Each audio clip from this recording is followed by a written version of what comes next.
Quand on finissait de manger à table, le papa partait dans sa chambre, maman partait dans sa chambre, nous aussi les enfants allions dans nos chambres.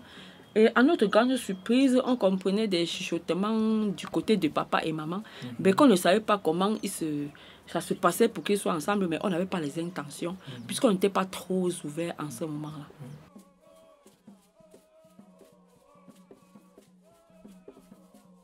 Le papa avait construit la maison, il a fait sa chambre, il a fait la chambre de maman, et puis il a fait une petite porte où il avait mis le rideau, et le lit de l'enfant restait toujours sur cette porte. On ne pouvait pas imaginer que c'était une porte secrète pour aller faire l'amour. Et avec cette façon d'éducation, la chicotte, ça ne nous apportait rien. Tout ce qu'il avait à faire, c'était qu'à l'âge d'émancipation, il ne savait pas qu'il fallait dire la vérité à l'enfant. Hein? Par exemple, à 18 ans, là, si j'avais commencé à saigner et que j'étais conseillée par maman, peut-être je ne devais pas avoir ce problème. Je saignais, je marchais en route avec les copines. Bon, quand j'arrive à la maison, peut-être maman a honte de m'appeler dans sa chambre pour me dire que ma fille, c'est comme ça, il faut faire comme ça, il faut faire comme ça. À nos jours, il m'a abandonnée.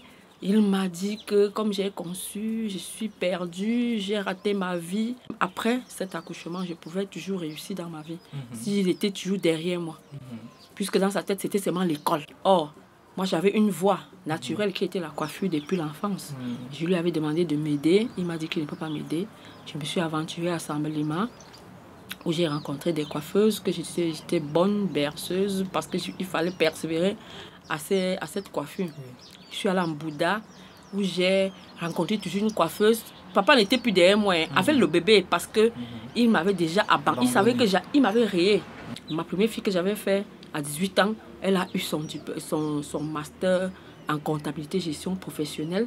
Et puis, elle est à Yaoundé, elle travaille, elle est comptable à Express Union. Et dans sa tête, il avait un objectif qui était sa première fille, qui était intelligente. Elle a eu le diplôme d'état d'infirmier. Mais comme le Seigneur fait ce qu'il fait, il a renversé ces choses-là parce que la pierre qu'il a pris et jetée, c'est la pierre que Dieu prenait, il mettait toujours dans sa poche. Donc, ce qui fait que celle-là qu'il comptait sur elle est entrée dans un secte et jusqu'aujourd'hui, ça fait même 25 ans. Papa est même mort, elle n'est même pas venue au deuil.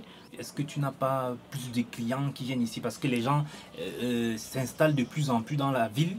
Les gens s'installent de plus en plus dans la ville. J'ai coiffé chez Photo 20 ans. 20 ans à coiffer l'élite de Banjoun, les femmes de Fotso. Est-ce que vous ne pouvez pas bénéficier aussi de leur aide pour construire votre salon? J'ai tout. Peut-être un prêt et que vous allez rembourser. Ce n'est pas de demander l'aumône. Vraiment, les gens n'aiment pas les gens. Les femmes de Photo, j'ai coiffé, j'ai tout fait là-bas. J'ai même fait des demandes d'aide données à toutes les femmes que je coiffais. Mais parmi les femmes là, il y a au moins 2 femmes qui m'ont donné 500 000 quand je voulais ouvrir le petit succès.